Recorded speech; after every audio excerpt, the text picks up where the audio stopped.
Hello everyone and welcome to Planet Zoo. Planet Zoo is obviously a zoo simulation type game. You get to build your own zoo. This is just an easy mode sandbox, which is unlimited money, unlimited everything. It's very hard for things to go wrong. You have a lot of time to fix your mistakes and stuff. This is my second time really loading up the game. I have never really played this game before. It's been on my wish list for a really, really long time, and I loved Zoo Tycoon forever ago when that was out. So I was curious about this game, and I had seen a little bit of it here and there. Nothing too serious. I kind of wanted to get a little bit of the feel of the game, so I had gotten it and played with it a little bit. Didn't really find the controls intuitive for the most part. I was expecting, to be able to draw barriers and draw paths, and you kind of have to kind of figure out that that's not quite it's not quite the same as some of the other games that you can build with, but this game does allow for a ton of customization, which I am super excited about when I get to that part of it. Right now I'm just kind of figuring out the basics of the animals and their needs and the people and their needs, and it's very telling on easy mode how whiny the animals and guests are, to kind of figure out how difficult it's going to be when I do ultimately play on like the normal difficulty, which is my preferred, but just for learning the controls and everything, sometimes it's nice to play on easy for your first zoo. So this is the first zoo I was trying, and I tried to get the habitat as set up as possible first. I do generally focus on animals first and then do guests. I was kind of, when I designed the habitats, you'll notice that if it's against the path directly, like that's where the glass is, and I'll use concrete around the others. I don't know with this game if that makes a difference or not. I do know like the snow leopards can jump out of the building if it's not tall enough. I do know like there's, they can hop a fence if it's not at the right height. And so I just kind of wanted to explore the menus, explore the options, see what was around, kind of see how you utilize things. There's editing groups, so you can kind of create your own stuff, and everything is kind of there. What is messing with me a lot is perspectives. So you'll see I keep trying to change the camera around to kind of see, because once in a while it doesn't put an item where you think it puts it, and I literally had no idea something was floating where it wasn't supposed to be floating. So that was interesting. But I did eventually, not eventually get the hang of it, but I do start looking out for it a lot more. So I will say what really inspired me to really start this was a YouTuber by the name of BestInSlot. Showed up on my YouTube feed with a Planet Zoo build for the aquatic pack. So I was like, oh cool, like aquatic animals, right up my alley, no problem. I was thinking aquatic like fish or, seals, penguins, maybe whales or dolphins. I wasn't sure if they were going to cross that line or not. Zoo Tycoon did. You could build a dolphin and have a dolphin show, whale show, but that was slightly different time frame. And this game does have like that conservation aspect of it, so you can release animals into the wild. I'm not 100% sure how that mechanic works, but I was releasing animals into the wild that, had grown up from baby to adult, and then there wasn't enough space for them in the exhibit, or they wanted to be the alpha, so off you go into the wild. I'm not sure, but and that's the thing too about perspectives with this game, was I couldn't really tell how big the map was that they gave me to start with. Like I said, it was an unlimited sandbox mode map. It's in the temperate time zone. Oh my goodness gracious. I know words. I know the right things. Biome. So I wanted to go with the thought of slightly bigger habitats. I tried to guesstimate the snow leopards, but I didn't look to see what each segment of panel the barriers were, so I didn't really know how big I was making my exhibits. I was kind of just totally and completely winging it. So it's it uses meters. Generally speaking, it uses meters. But there's a couple of things where it'll use feet. The snow leopard can jump 13 feet high in the air. But your barriers are made out of meters. So now I have to do math. So I just kind of wing it and made tall barriers for everybody, because whatever. Like I said, I'm learning. So I had mentioned BestInSlot. He does some amazing work with scenery and the exhibits, and focusing on almost turning each exhibit into a theme. It's super cool. I'm gonna link his YouTube in the description so you can go and check him out. I highly recommend it. It's amazing. Even if you just forward to the end of his videos and see what he built, it's absolutely spectacular. So it was a lot of figuring out and playing with different things, and snow in July. And the game, obviously, every simulator game ever, it's always a slightly inaccurate. I've noticed with it just generally goes through the seasons, and the actual timer of what day and year it is doesn't really make a whole lot of difference. But there's so many ways to move objects too in this game, so that took me quite a bit of figuring out. And there's editable signs, there's non-editable signs, so you can add your own text to things, can't add your own text to things. So I picked one sign thinking I could edit it or, write text on it, and then I couldn't, and then I was like, meh. So I did not go through the tutorial.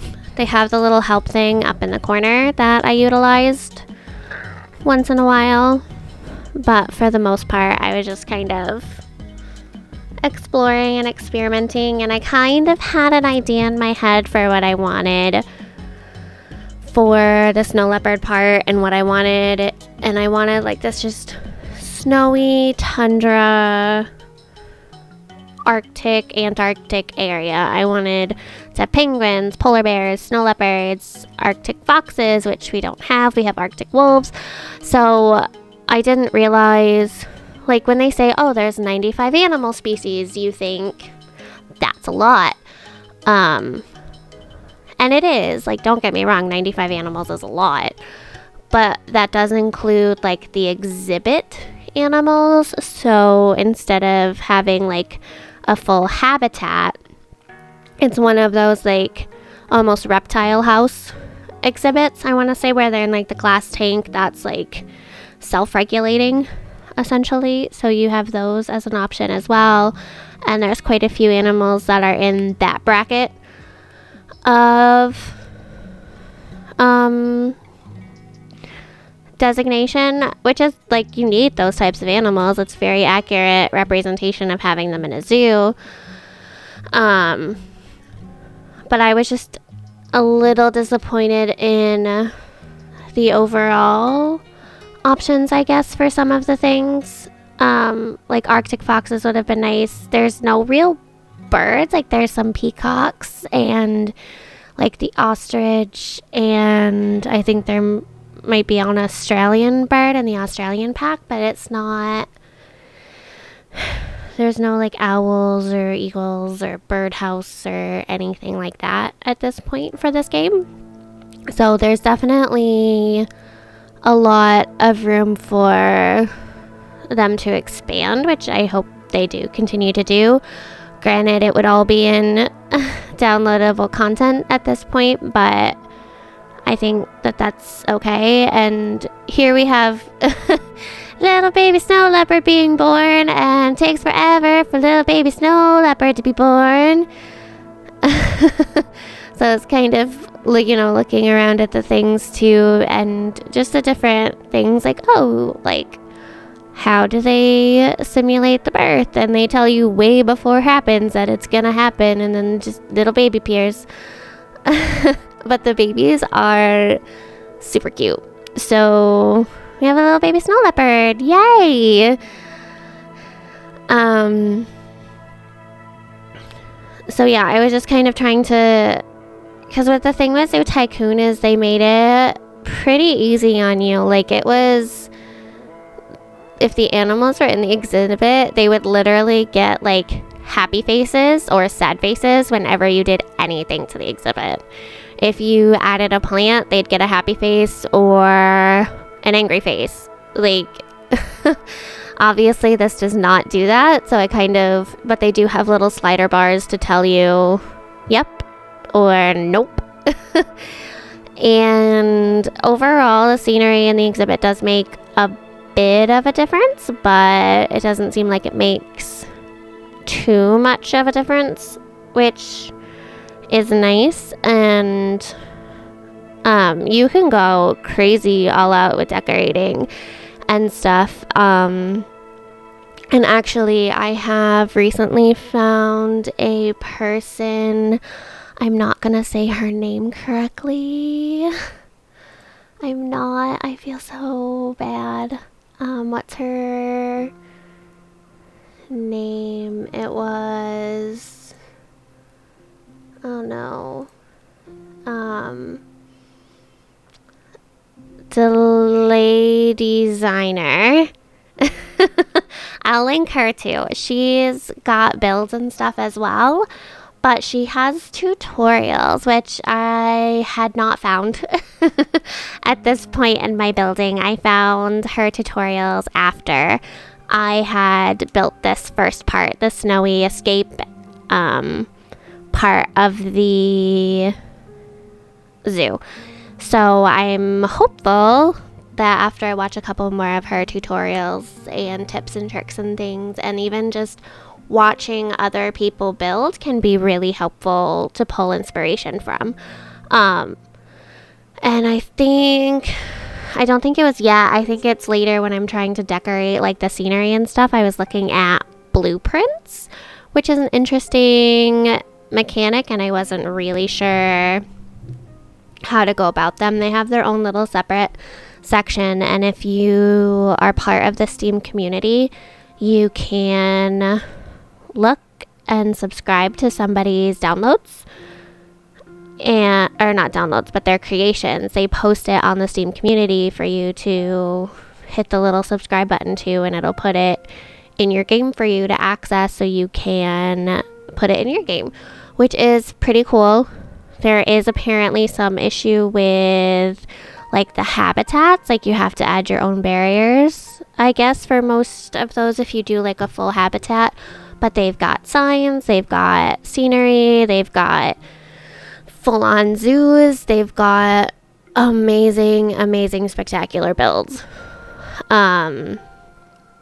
It's just absolutely jaw-dropping, some of the things I saw today while I was kind of looking for some more inspiration about what I wanted to do. So, but these were all, and that's the thing too about starting with the Arctic, is that, or the tundra or the taiga, is that it's not very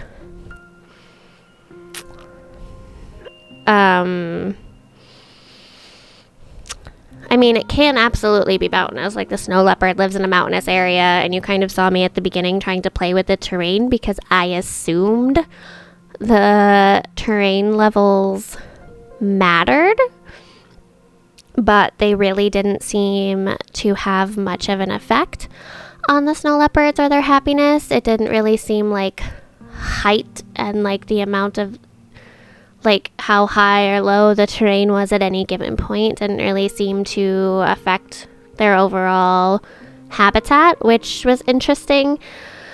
So you can kind of just create any terrain, I guess, for any animal and just go crazy with it, which is kind of nice to know. Because, like I said, with my experience with Zoo Tycoon, you could not do that.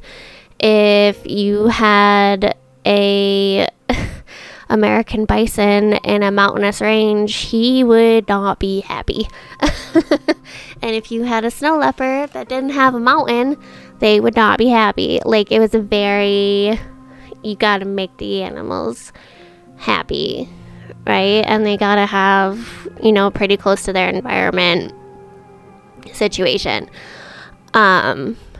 And then for whatever reason, like, I just made these massive exhibits for, like, the snow leopards. I feel like, looking back on all the footage and going through my zoo, like, the snow leopards had a reasonable enclosure for 2 of them in there.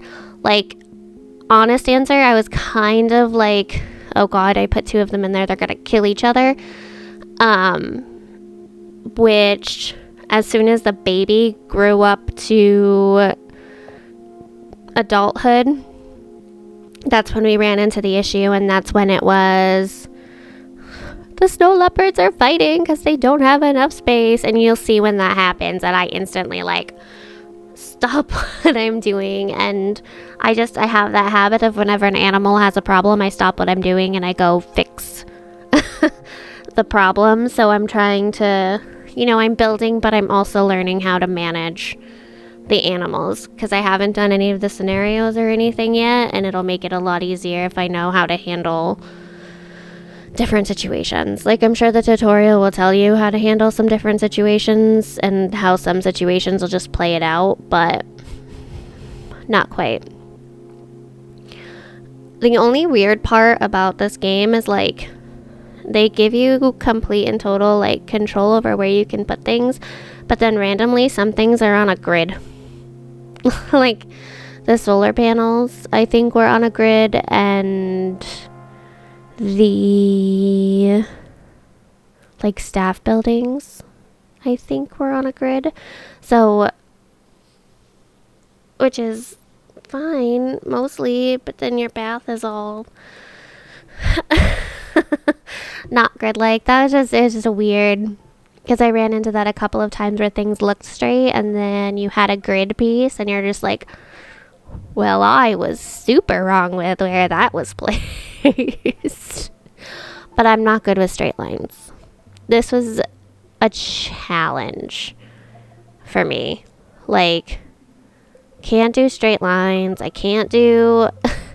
And, like, this is the other thing about perspective right here, where you're trying to, like, line up the building on top of these stalls. I mean, it's a cool aspect to have these stalls that you can customize, and I just went with the prefab ones right now. Prefab is prefabricated, if you don't know what that means. Just because I was not, you can kind of see a little bit here and there. I'm trying a couple things, but as soon as it comes to actually like building a solid structure, I'm like, nah, I can't do it, son. And go on to something else. I try a little bit with the scenery, but then I end up using a lot of trees and a lot of the rock they had built. Didn't build my own giant rock. I used the giant rock they built. So it's a lot of experimenting at this point and seeing kind of what works, what doesn't work, what the game likes to yell at me for, what the game is happy about. The education piece, which I'm kind of messing with a little bit here, I have to play with a bit more, and things have to be in range of it. And I wanted to create a whole environment so you can see me going through and putting coolers along so I can put snow through this whole area. Just because it is, a temperate zone, so you can't always have snow, and you can tell where the power line is. And you have to worry about, like, do you have power? Do you not have power? So it's just a whole bunch of different stuff. And I'm trying to also figure out staff and what staff needs and how much staff it actually takes to run a zoo, because they're usually the most important and the most expensive part. So, but like I said, this is unlimited money. But then you can see right here, that tree, they kind of on top of a fence. Like, there's that one point in this video where you're gonna see just a tree on top of another tree, because it was just absolutely ridiculous. And then, like, I had this spot, like, with the fencing, and it's kind of, what do I do? Like, what do I do here? And admittedly, I'm used to The Sims where I can just size up and size down things. And I haven't found that works in this game at all. Like, I haven't seen anything where I can just size things up and down willy-nilly as I want. So I went with, like, this rock border thing to kind of give it some sort of, I don't know, decoration, I guess. It seemed very bland. But that's the thing, too, about the Arctic. Like, the Arctic, the tundra, it's all a giant snowy wasteland sometimes, some parts of it. But there's other parts that are not. So, and you can see here, this is where I stopped and was like, and see ya, baby. Like, I also have no idea what's going on with my feeders. They are driving me up the wall. Like, every time I click on a feeder, it's empty. Like, the staff go to all of the enrichments, and, like, admittedly, maybe I put too many enrichments. Well, I put way too many enrichments in. But they're stuck in a zoo all day. What are they gonna do? They need something. So they don't stock the feeders, but they stock the enrichments. Like, I don't understand. And then the reindeers were fighting, and I was like, see you. See you later. Like, I'm not doing it. This is not happening in my zoo, friends. This is a peaceful zoo. And admittedly, like, those two probably would have established, like, alright, you're the dominant male. Fine. I quite frankly didn't need a battle royale in the zoo. That's not how I was feeling today. It's not Overlord Wednesday. This is free-for-all Friday. I don't know. Oh my gosh. So, this is going out on a Friday, right? Which is fine. it was not supposed to be the video that was going out on a Friday. This video is happening because I, on a whim, decided I needed to build. I didn't really... I recorded a Sims 4 build, but it was not... It's not good. It's not great. It is not... It's a train wreck. It's a complete and total train wreck. I was trying to do the dollhouse challenge, so you build the front and then the back of the house is just completely open, which was fine, and I had built it completely open, and the layout actually worked for the most part, and overall I hit all of the markers, so I technically completed the challenge, but the front of the house just looked atrocious. It was just atrociously flat. Like, holy crap, Star. Like, what are you doing? Like, I haven't had a build that bad in a very long time. I haven't had a build where I'm just like, no. And the only reason I was just like, yeah, I'll put it up anyway is because I really liked the family I created. So I might just bulldoze the house and try again. But I'm really not feeling the Sims 4 right now. Minecraft.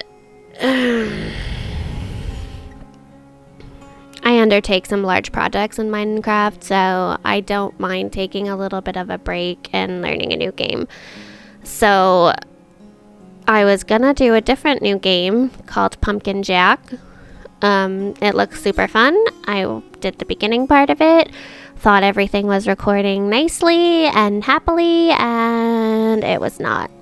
So then I was like, well, what else could I put out on the Friday? And I was just kind of like, well, free for all Friday.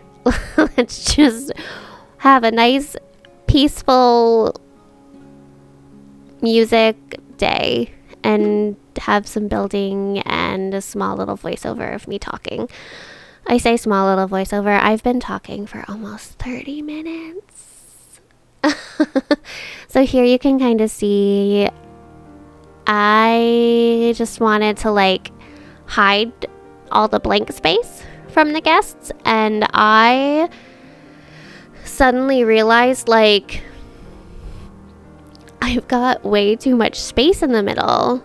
And my first thought was like, okay, well, I'll obviously fill it with like another habitat, or I will make it into like this large like shopping food area for people or whatever. Like, it's fine, like it's totally doable.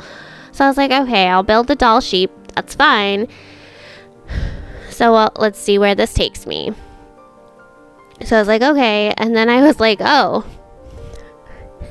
that's the end of my map. So me and my wisdom decided I'm just gonna cut across. There's the exhibit for the Snowy Pass. And I decide that this is the last exhibit for this particular section of the zoo. I realized that all of the animals I have left all have the deep diving mechanic. So the seals, which I would put in with this type of area, the penguins and the polar bears all have a deep diving mechanic, so they all need like water. I can't say tank because it's not necessarily a tank that you create. Like in Zoo Tycoon, it was you create the tank and you make sure like the walls are low enough to where like the animals just cross over it, and there's just that little bit of a transition. And sometimes, you know, if you're really good at manipulating the terrain, you could get the terrain to do a couple of things here and there. But for the most part, you had to make sure like the zookeepers could access it. You had to make sure like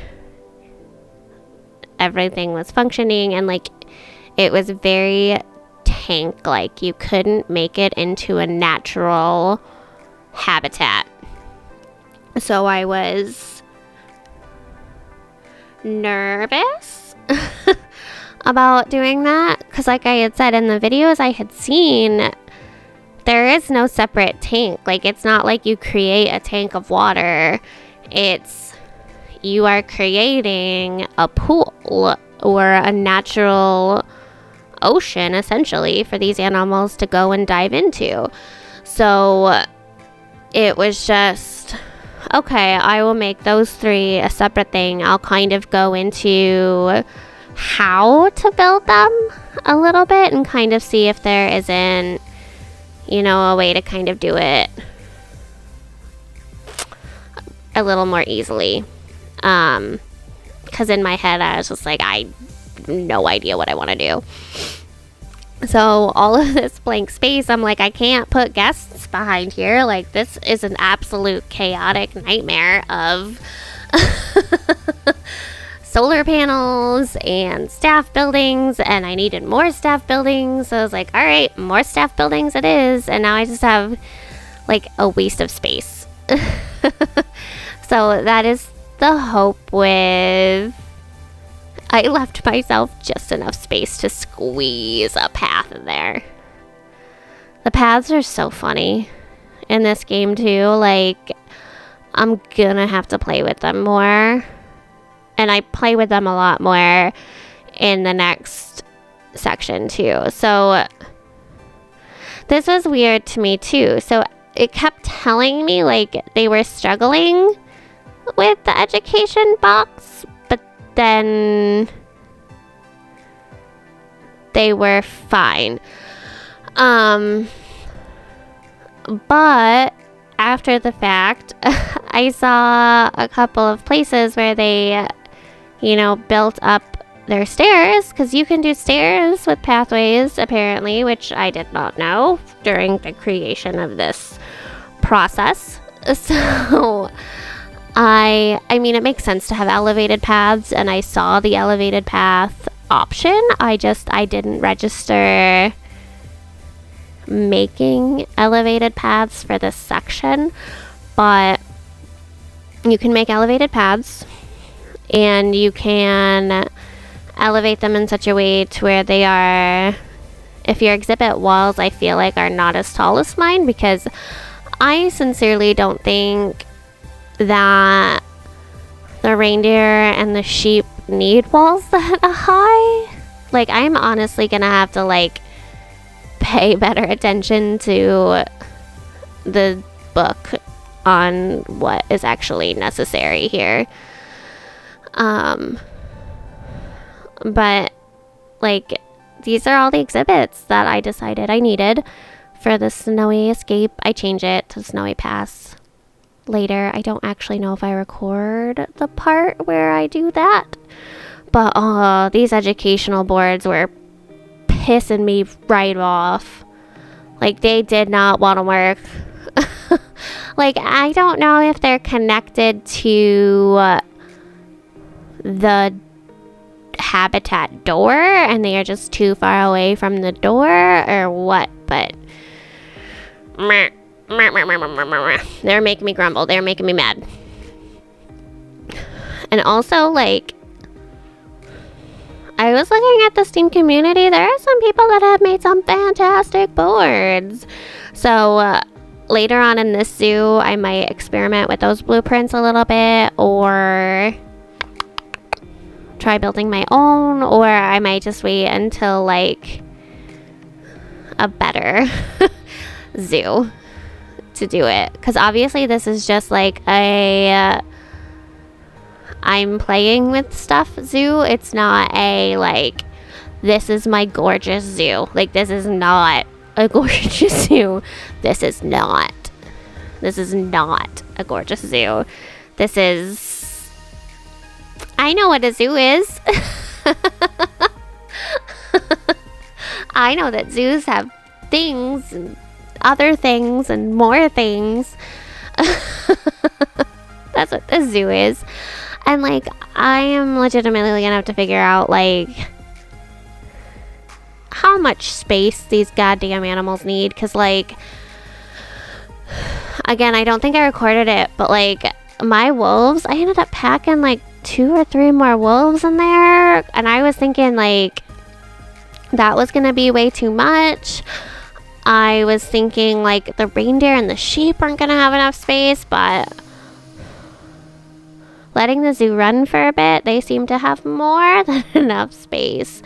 I don't know. So here's where I'm playing with the rocks, and like my first thought was to kind of just block this off and make it feel like a mountainous pass, essentially. And then I was like, this is too much work. I don't know how to do this. Now that I know how groups and duplicating works a little bit more, it'll probably go a little bit better next time I need to create something.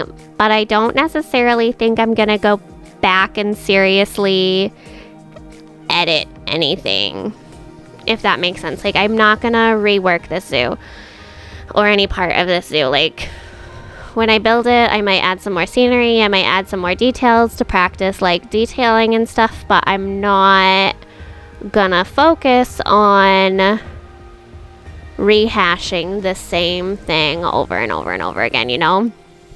That's just, okay, the next exhibit, I'll do it better. So, kind of mentality about it. But yeah, those exhibits are honestly like huge. Okay, so this part is just like a slow go through of it. So it's still named Snowy Escape. I hadn't changed it at this point. And this is just trying to kind of figure out how the controls work and how to make it look like a person walking through the area, right? He's slow going at first because I'm trying to see like what the eye lines and stuff are, because it's all so weird proportionally. Like, the proportions seem so weird to me. Everything seems so big, and you can see the lights. Do you see what the lights did to me? They're just chilling on the top of the they're just chilling on top of the glass, because why not? Because why wouldn't there be? But I don't, you can tell like I tried a little bit with the terraforming for these guys, and I have like the climbing posts and stuff, and I've got, you know, I don't even know what that light is connected to. I think it thinks it's in the middle of the glass. But that's what I mean, like, you can put anything everywhere. It's like you have move objects on all the time, and that's just its default setting, is move objects on. Like, it's fantastic, but confusing as all hell. And then I realized, I'm like, those buildings look super shitty without an exterior. And I knew they did, but like, they look way worse than I was anticipating. Also, those little wolf statues have made me like 100 times go, oh shit, the wolves are out, and they're not. They're still in there. They're fine. They're happy little wolves. But the species gets me. Like, they give you timber wolves and Arctic wolves, right? And then they give you king penguins, and they give you only king penguins, and they give you the giant otters and only the giant otters. You don't even get sea otters, or, I mean, river otters and giant otters are obviously in the same family, but I want little baby river otters. So that's what I mean about they have a lot of animals, but they don't have some of the animals you might look for. Because initially when I built the Arctic wolf exhibit, I was initially going to be an Arctic fox exhibit, and it wasn't going to be that big. And then I was like, oh, this is wolves. And in my head, I'm like, I need a pack of wolves. Like, I can't just have 2 wolves. But in my head, the space just was not big enough, even though it is big enough. And then you can see here, the rocks are floating. I didn't double check myself. And then the glass barriers, man. Like, like, are you serious, mechanics? Like, get your butts over here. So, I don't know. At some point, these reindeer are gonna come busting out of this exhibit. But in theory, there are exhibits where, like, guests can interact with habitats in some way. So, I don't know. I'm gonna have to see how that works as well. And I haven't even gotten into the transport at all yet. Like, there are transport options. And it keeps, in the Zoopedia, it keeps telling you, like, this animal does not benefit from sharing a space with any other species, which implies that there are species that can share a space together. So I'm thinking my African animals, the zebras and gazelles and such, are probably it. But I don't know. I was expecting, like, okay, well, maybe the reindeer and the sheep could. Nope, they don't benefit from sharing a space together. So I don't know. I haven't gone through and read each individual animal and what they can do. It's purely just, I focused on my favorite biome, which is winter, because winter is amazing. Winter is my favorite. So yeah, that's my zoo. It is not grand. It is apparently 3 stars. So that's interesting. And they're doing really well with, like, mating and stuff. But with the unlimited sandbox mode, you get the... Yeah, I noticed trees floating up in the sky.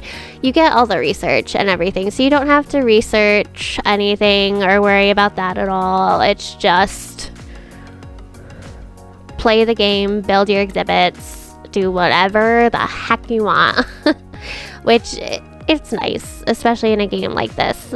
It's nice to sometimes have that challenge, but there it is. I hope you guys have enjoyed. I am honestly surprised I talked for the entire video. There's a solid 40 something minutes at this point. So thank you guys so much for watching. If you enjoyed Planet Zoo and you want to see more, feel free to leave a comment, leave a like. If you have suggestions for Planet Zoo, obviously let me know. I love to hear from you guys. And thank you for watching, and have a wonderful and fantastic day. Bye, guys.